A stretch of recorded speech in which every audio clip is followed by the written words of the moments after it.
चला आज तर कामाला सुरुवात केली, पण सलग 8 दिवसानंतर आज कामाला सुरुवात केल्यामुळे आज दिवसभरात इतकं रेंगाळत मी काम केलं आहे ना, काही विचारूच नका. नमस्कार मैत्रिणींनो, मी सोनाली आजच्या एका नवीन व्लॉगमध्ये तुम्हा सर्वांचं पुन्हा एकदा मनापासून स्वागत करते. सर्वप्रथम तुम्हा सर्वांना श्री स्वामी समर्थ. चला मग आजच्या व्लॉगला सुरुवात करूया. जसे की कालचा तुम्ही व्लॉग पाहिला असेल तर त्यामध्ये मी आज सकाळपासून माझ्या मशीनला जे आहे त्याचं ऑइल बदललं, थोडंसं सर्व्हिसिंग करून घेतलं, प्रॉपर असं छान क्लीन वगैरे करून घेतलं. आणि आजपासून मला एक ब्लाऊज शिवायचा होता. असं म्हटलं चला आजपासून कामाला थोडी सुरुवात केली म्हणजे एकदम लोड नाही येणार, थोडं काम करता येईल. थोडं 2-3 दिवसाचं घरामध्ये कार्यक्रम होता, त्यानंतर घराचं शिफ्टिंग होतं, त्यामध्ये बऱ्यापैकी एक्झर्शन झालेलं आहे. त्यामुळे लगेचच शरीरावरती जास्त लोड देण्यात पण काही अर्थ नाही आहे. त्यामुळे म्हटलं चला हळूहळू एक एक जे काही कस्टमरचे ब्लाऊज आहेत, जवळजवळ अजून 40 ब्लाऊज माझ्याकडे आहेत. त्यातला आजचा एपिसोड 1 आहे की आजपासून मी तुम्हाला दाखवणार आहे की मी कसे काही पद्धतीने ब्लाऊज पूर्ण केलेले आहेत, रोज किती ब्लाऊज बनवलेले आहेत, त्यानंतर शिवाय नवीन काम किती आलेलं आहे, हे सगळं तुम्हाला इन डिटेल व्लॉगमध्ये बघायला मिळेल. चला मग आत्ता पहिलं हे ब्लाऊज तर घेतलेलं आहे, तर ब्लाऊज पीस कट करून घेतलं आणि त्यानंतर म्हटलं चला ह्या साडीला पहिल्यांदा फॉल लावून घ्यायचा होता. ब्लाऊज पीस कट करून घेतलं, त्यानंतर फॉल जो आहे तो पाण्यात भिजायला ठेवला होता. तो फॉल घेऊन येऊन इथे वाळत घालते, त्यानंतर अस्तरचं कटिंग करून घेते. बघा काही मैत्रिणींनी मला मागच्या 2-3 सलग व्हिडिओमध्ये बऱ्याच अशा कमेंट्स केलेल्या आहेत की ताई तू दिवसभरामध्ये किती ब्लाऊज शिवते, किती काम करते, किती कमावते, कसं मॅनेज करते ह्या सगळ्या गोष्टी. तर इथून मागे माझं घर छोटं होतं, त्यामुळे मला सगळ्या गोष्टी तुम्हाला दाखवणं पॉसिबल नव्हतं. पण आता इथून पुढे आता तुम्हाला बऱ्यापैकी सगळ्या गोष्टी मला तुम्हाला दाखवणं पॉसिबल होऊन जाईल. म्हणजे मी घरातली कामं कशी मॅनेज करते, कुठला वेळ कुठे कामी लावते, दिवसभरामध्ये किती ब्लाऊज शिवते, केव्हा गरज आहे तेव्हा त्या कामाला प्रायोरिटी देते. म्हणजे समजा घरामध्ये जर माझी गरज आहे तर मी घरामध्ये त्या दिवशीचा वेळ देते. समजा माझ्याकडे अर्जंट काम आहे आणि अर्जंट कामामध्ये मला ब्लाऊज पूर्णपणे तयार करायचे आहेत, तर तेव्हा मी थोडंसं घराकडे दुर्लक्ष म्हणजे घरातल्या कामांकडे दुर्लक्ष करून किंवा बाजूला ठेवून मी प्रायोरिटी माझी ह्या कामाला देते. कारण बघा कुठल्याही कामामध्ये आपण 30 दिवस सलग सगळ्या कामांना प्रायोरिटी देऊन आपण जर काम करत राहिलो तर 30 दिवसामध्ये तुम्ही विचार करा आपण किती थकून जाऊ. तर एखाद्या दिवशी आपण घरातल्या कामांना प्रायोरिटी द्यायची, एखाद्या दिवशी आपण आपल्या प्रोफेशनला प्रायोरिटी द्यायची, किंवा सलग 2 दिवस जर मला कामाचा लोड आहे किंवा अर्जंट ब्लाऊज आले त्यांची शिलाई एक्स्ट्रा घेणार असेल मी, तर मी प्रायोरिटी साहजिकच मी माझ्या प्रोफेशनला देते, बिझनेसला देते. आणि घरातल्या कामाकडे म्हणजे मेन काय आहे, बेसिकली आपल्याला महत्त्वाची रोजची काय कामं असतात ती एक प्रॉपर ठरवून घ्यायची की हे आजचं काम नाही झालं तर उद्यावर गेलं तर फारसा काही फरक नाही पडला पाहिजे. म्हणजे फरशी पुसणं दुसऱ्या दिवशी झालं तरी चालतं. बाकी स्वयंपाक वगैरे करणं किंवा छोटी मोठी कामं जेव्हाची तेव्हा पटकन करून घ्यायची, किंवा एखाद दिवशी 1 टाईमचा स्वयंपाक 2 टाईमचा स्वयंपाक एकाच वेळेस करायचा. अशा काही गोष्टींमध्ये आपल्याला बदल करावे लागतात. तर हे सगळे तुम्हाला मी इन फ्युचरमध्ये बऱ्याचशा गोष्टींमध्ये शेअर करेल की मी कशा पद्धतीने करते. आता ह्यामध्ये काही जणींना चुकीचं वाटेल, काही जणींना चांगलं वाटेल. तर मी सांगेल की हे माझं स्वमत आहे. प्रत्येकाची विचार करण्याची पद्धत वेगळी असते, प्रत्येकाचं एक स्वतःचा ऑरा वेगळा असतो. आणि मला खरं सांगू का, मला त्याच्याशी काहीही वाटत नाही. मला आज माझ्या आयुष्यामध्ये माझं स्वतःचं करिअर पण करायचं आहे, माझं घर पण सांभाळायचं आहे, मला माझ्या मुलाच्या भवितव्याचा पण विचार करायचा आहे. तर ह्या सगळ्या गोष्टी करताना काही गोष्टींचा तर मला बॅलन्स साधावाच लागणार आहे. त्यामुळे काही गोष्टी तर त्या मॅनेज कराव्याच लागतात. तर त्यामध्ये काही मागे सुटू शकतं, काही गोष्टी पुढे जातील, तर त्यामध्ये आपल्याला आपला बॅलन्स करावा लागतो. इतकंच मी तुम्हाला सांगेल. चला मग इथून पुढच्या बऱ्याचशा ब्लॉगमध्ये असेच तुम्हाला इन्फॉर्मेटिव्ह व्हिडिओमध्ये मोटिवेशनल किंवा माझं डोकं मी कशा पद्धतीने वापरते किंवा मी माझ्या आयुष्यामध्ये स्वतःसाठी काय गोष्टी मॅनेज करते आणि त्या कशा प्रकारे मॅनेज करते हे सगळं मी तुम्हाला व्हिडिओच्या मार्फत दाखवण्याचा मी नक्कीच प्रयत्न करेन. तर ब्लाऊजचं कटिंग करून घेतलेलं आहे.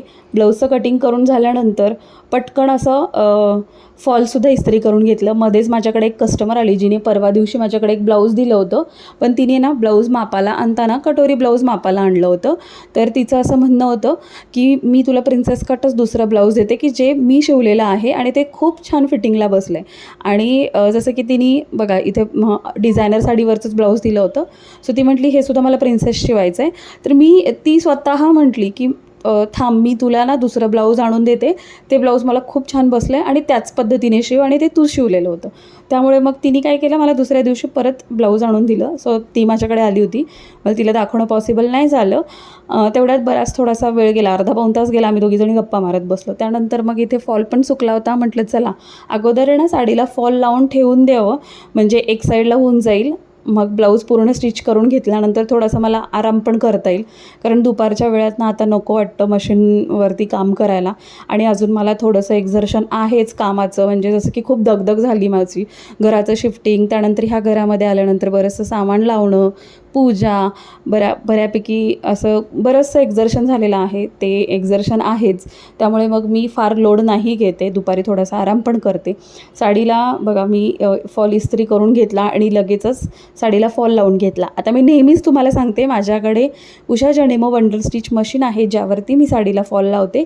तुम्हाला ह्या इंडस्ट्रीयल मशीनवरती ती मशीन दिसत असेल, कारण इथे ना हा प्लग एकच इथे या साईडला आहे, म्हणून मग मी ती मशीन इकडे घेतली. अजून मी माझा स्टुडिओ सेट केलेला नाही आहे. स्टुडिओ सेट केला किंवा स्टुडिओसाठी मी काय काय सामान आणलं आहे, कशा पद्धतीने मी माझा स्टुडिओ सेट करणार आहे, किंवा शिवणकामाची जी माझी रूम असणार आहे ती कशा पद्धतीने असणार आहे, ते तुम्हाला मी सगळं व्लॉगमध्ये दाखवणार आहे, व्हिडिओमध्ये दाखवणार आहे. सध्या आता माझं सगळं टेम्पररी काम चालू आहे, कारण माझी जी दुसरी बेडरूम आहे ती आमच्या वापरासाठी आहे, आणि तिसरी बेडरूम जी आहे त्यामध्ये बऱ्यापैकी आम्ही सामान ठेवलेलं आहे. घरातलं फर्निचरचं काम आटोपलं की सामान जिथल्या तिथे जाईल, मग ती रूम रिकामी होईल. मग त्या रूममध्ये मला म्हणजे स्टिचिंग स्टुडिओ बनवायचा आहे.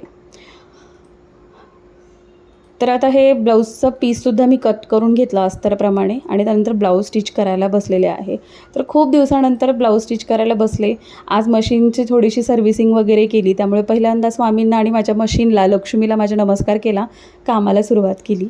आणि साधारणतः अर्धा पाऊण तासामध्ये हा ब्लाऊज झाला, कारण सिंपल होता, फार वेळ लागला नाही या ब्लाऊजला, अगदी सिंपल होता. पाठीमागचा पंचकोनी गळा होता, पुढचा गोल गळा होता, त्यानंतर नॉट लावायच्या होत्या, आणि एकदम सिंपल ब्लाऊज होता. फक्त गळे मी पलटी केले, कॅनव्हास वगैरे काही वापरलेलं नाही आहे, आणि बॉटमला कमरपट्टी लावली. असं हे एकदम सिंपल ब्लाऊज पटकन असं तयार झालं. आता तुम्ही विचाराल ह्या ब्लाऊजची ताई तू शिलाई, तर या ब्लाऊजची शिलाई सिंपल असल्यामुळे 450. थोडंसं काही पायपिंग किंवा एखादा छोटासा नेक असेल तर 500 रुपये प्रिन्सेस कटची शिलाई घेते. आता मी इथे शिफ्ट झाल्यानंतर मी विचार करते की मी ब्लाऊजची शिलाई वाढवेल. सो काही शिलाई वगैरे वाढवली तर मी तुम्हाला नक्कीच शेअर करेल. हा ब्लाऊज पूर्ण झाल्यानंतर मी 1-1.5 तास आराम केला. जसं की खूपच कंटाळा आला होता मला, आणि मग त्यानंतर उठल्यानंतर मग साडीला ह्या फॉल लावून घेतला, कारण मी जसं म्हणाले तुम्हाला ह्या आधीच्या व्लॉगमध्ये पण, की मावशी नाही आहेत कामाला, ते येतील तेव्हा काम सुरू करतील, पण तोपर्यंत माझं मलाच करायचं आहे. मग नरेंद्र ऑफिसवरून आले होते, तर त्यांनी मस्त असा माझ्यासाठी चहा बनवला. त्यांनी बऱ्याच वेळचा चहा बनवला होता, पण मी त्यांना म्हटलं माझं काम झाल्यावर मी घेईन चहा. मग त्यांनी मला चहा दिला.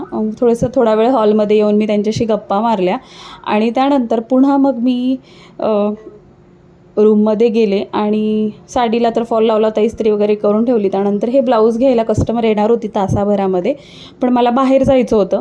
मला इन केस मी बाहेर गेले आणि कस्टमर आली तर ॲटलिस्ट ब्लाऊज पूर्ण असेल तर नरेंद्र देतील तरी, ह्या हिशोबाने मग मी लगेचच याला हुक्ससुद्धा लावून घेतले. हुक्स वगैरे व्यवस्थित लावून घेतल्यानंतर म्हटलं आता चला घरामध्ये एकदम तिन्ही सांजेच्या वेळी झाडलोट करून घ्यावं आणि देवा वगैरे लावावा. त्यानंतर मग मला बाहेर जायचं होतं. म्हणजेच इथेच आहे ना एक ओळखीच्या काकू आहेत, पहिल्या मजल्यावरच राहतात, की ज्यांनी मला वास्तुशांतीला बोलवलं होतं. पण बहुतेक मला आहे ना तेव्हा काहीतरी कामानिमित्त मला माझी कामं पूर्ण करायची होती, कारण इकडे शिफ्ट व्हायचं होतं. सो त्यामुळे मला काही त्यांच्या वास्तुशांतीच्या पूजेला यायला जमलं नाही. तर मी इकडे शिफ्ट झाल्यानंतर मग त्यांनी मला म्हटल्या होत्या की तू जेव्हा शिफ्ट होशील ना तेव्हा येऊन जा हळदी कुंकाला. मग मी म्हटलं ठीक आहे चला, आज मुहूर्त मिळाला आहे तर म्हटलं आज जाऊनच यावं. घरामध्ये झाडलोट केली. आता घर इतकं मोठं झालं आहे की झाडून पुसून घ्यायला जवळजवळ नाही म्हटलं तरी माझा 1 ते 1.5 तास जातो, आणि खूप थकून जाते मी कधी काम करताना. आता असं झालं आहे, तर आता मी विचार करते की फरशी पुसायला ॲटलिस्ट मेड लावावी. तर बघूया, अजून काही कन्फर्म नाही आहे. तर झाडलोट केली, त्यानंतर फ्रेश अशी आवरून घेतलं. पहिल्यांदा केस वगैरे केले, छान आवरलं. त्यानंतर देवाला दिवा लावला आणि म्हटलं नरेंद्रला म्हटलं मी पटकन अशी जाऊन येते. मग एक 10 मिनटात जाऊन आले. अजूनपर्यंत काही कस्टमर आलं नव्हतं ब्लाऊज घ्यायला. नंतर कस्टमरचा कॉल आला की आम्ही ना 10 10:30ला येतो, तुम्ही जागा असताल ना. तर म्हटलं हो, काय हरकत नाही. मग घरी आल्यानंतर मला स्वयंपाक करायचा होता. मग आम्ही दोघांनी मिळून मस्त असं स्वयंपाक केला. ओम तर मम्मीकडे आहे सध्या, इथं मम्मीच्या सोसायटीत राहायला आल्यामुळे त्याची एकदम चंगळच आहे. तसंच 2-3 दिवस आता सुट्टीला मम्मीकडे राहायला गेला आणि मलाही थोडंसं निवांत आणि त्यालाही थोडंसं निवांत. आणि हा आमचा दोघांचा टाईम असतो गप्पा वगैरे मारण्याचा. दिवसभर काय झालं, त्यांच्या ऑफिसमध्ये काय झालं, मी दिवसभर काय केलं, अशा छान आम्ही दोघंजणं गप्पा मारत मारत स्वयंपाक करतो. यांची मला स्वयंपाकामध्ये पण खूप मदत होते. त्यानंतर आम्ही दोघांनी जेवण वगैरे केलं. जेवण झाल्यानंतर आज मगाशी जे कस्टमर येऊन गेले त्या कस्टमरनी मग अजून 2-3 ब्लाऊज आणून दिले.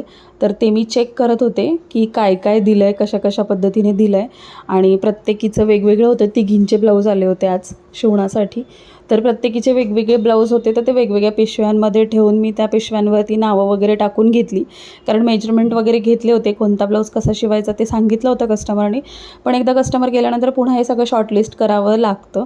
त्या हिशोबाने मी सगळं शॉर्टलिस्ट वगैरे करून घेतलं. आणि आता जवळजवळ 10:30-11 वाजत आलेत. आणि असा होता माझा आजचा दिवस. आणि आता मला खूप झोप आलेली आहे, कारण आज खरंच थकल्यासारखं झालं आहे. चला मग भेटूया पुढच्या छानशा ब्लॉगसोबत. आजचा ब्लॉग आवडला असेल तर लाईक करा, शेअर करा, चॅनलवर नवीन असेल तर सबस्क्राईब करा. चला भेटूया, बाय.